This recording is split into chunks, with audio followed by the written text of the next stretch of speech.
ఓం నమ శివాయ. శ్రీ మాత్రే నమః. శ్రీ గురుభ్యో నమః. అందరికీ నమస్కారం అండి.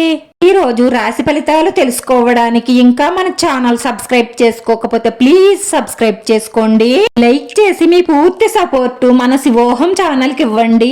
ఈ వారం రాశి ఫలితాలలో ఆచార్య రీత్యా మేష రాశి వారు ఎటువంటి శుభాశుభ ఫలితాలను పొందుతారో తెలుసుకోవడానికి ఈ మన వీడియోని ఎక్కడా స్కిప్ చేయకుండా చివరి వరకు చూడండి. మీ కుటుంబ సభ్యుల అవసరాలు తీర్చడానికి కొంత సమయాన్ని కేటాయించండి. మీ భాగస్వామ్య చూసుకుంటుందిలే అని వదిలేయడం వల్ల కొన్ని సమస్యలు వస్తాయి. మీకు వృత్తి, ఉద్యోగం, వ్యాపారం ఎంత ముఖ్యమో మీ తల్లిదండ్రులు, భార్యాబిడ్డలు కూడా అంతకంటే ఎక్కువే. మీ ప్రేమైన వ్యక్తి చిరాకుకు మీరు గురి కావడంతో మీకు ఇది మీ మానసిక ఒత్తిడిని మరింత పెంచుతుంది. మీ తోటి వారు మిమ్మల్ని ఈ రోజు బాగా అర్థం చేసుకుంటారు. ఈ రోజు మీరు చెప్పే సమాచారం బలమైన పాయింట్ అవుతుంది. ఈ రోజు పడక గదిలో మీరు మీ భాగస్వామో గాయపడే అవకాశాలున్నాయి కాబట్టి కొంచెం మృదువుగా ప్రవర్తించుకోండి. ఆర్థిక వ్యవహారాలలో ఆచితూచి అడుగు వెయ్యండి. బ్యాంకులు, ఆర్థిక రంగాలు, జ్యువెలరీ షాపులు అంచనాలు తారుమారు కావచ్చు. సమయపాలన లేకపోవడంతో కొన్ని ఇబ్బందులను ఎదుర్కొంటారు. బంధుమిత్రుల సహాయ సహకారాలతో మీరు తలపెట్టిన కార్యం విజయవంతంగా పూర్తి చేస్తారు. భూ వివాదాలు త్వరలోనే పరిష్కారం అవుతాయి. ఆత్మవిశ్వాసంతో ఉంటారు. ఆలోచనలను కార్యరూపంలో పెడతారు. ఉద్యోగంలో పనిభారం పెరుగుతుంది. తీర్థయాత్రలు ప్రయాణం చేస్తారు.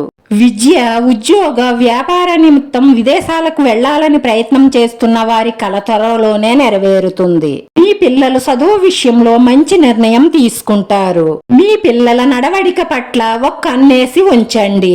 వాళ్ళు ఎలాంటి స్నేహాలు చేస్తున్నారో గమనిస్తూ ఉండండి. లేదంటే చెడు స్నేహాలతో వారి ఫ్యూచర్ పాడు చేసుకునే అవకాశాలు గోచరిస్తున్నాయి. పిల్లల్ని ఎవరైనా ప్రేమగానే పెంచుకుంటాం కానీ వారి నడవడిక పట్ల శ్రద్ధ వహించాలి. మనం ప్రేమతోనో నమ్మకంతోనో వారిని గమనించకుండా వదిలేస్తే వారికి మంచి చెడ్డ తెలియని వయసు చెడుపికే ఎక్కువ ప్రభావితం అవుతారు. వాళ్ళ ఫ్యూచర్ పాడవుతుంది. కాబట్టి ప్రతి తల్లి తండ్రి పిల్లల్ని ప్రేమించండి. అలాగే నడవడికను గమనించండి. మీకు చాలా మంచి శుభవార్తలే రానున్నాయి. కానీ ఒక స్త్రీ మీపై పగబట్టి ఆ శుభవార్తలు మీకు జరగకుండా మీకు నష్టం చెయ్యడానికి ఒక స్త్రీ శతవిధాలా ప్రయత్నిస్తున్నారు. మీరు చాలా చాకచక్యంతో, తెలివితేటలతో ఆ శుభవార్తలను దక్కించుకునే ప్రయత్నం చెయ్యండి. ఆ పరమేశ్వరుడి దయ వల్ల మీకంతా శుభమే జరుగుతుంది. ఈ ఉక్కిరి బిక్కిరి అయ్యే సంతోషాన్ని మాత్రం అదుపులో ఉంచుకోండి. ఎందుకంటే ఒక్కొక్కసారి అతిమిక్కిలి సంతోషం కూడా సమస్యలకు దారి తీయవచ్చు. మీరు ప్రయాణం చెయ్యవలసి వస్తే మీ విలువ కల వస్తువుల పట్ల శ్రద్ధ అవసరం. అశ్రద్ధగా ఫోన్ చూస్తూ ఉంటే మీ వస్తువులను పోగొట్టుకునే అవకాశాలున్నాయి. రాశివారి పరిహారం వచ్చేసి ఒక బూడిద గుమ్మడికాయ తీసుకుని దానికి శుభ్రంగా పసుపు రాసి బొట్టు పెట్టి మీ సింహద్వారం ముందు వేలాడదీయండి.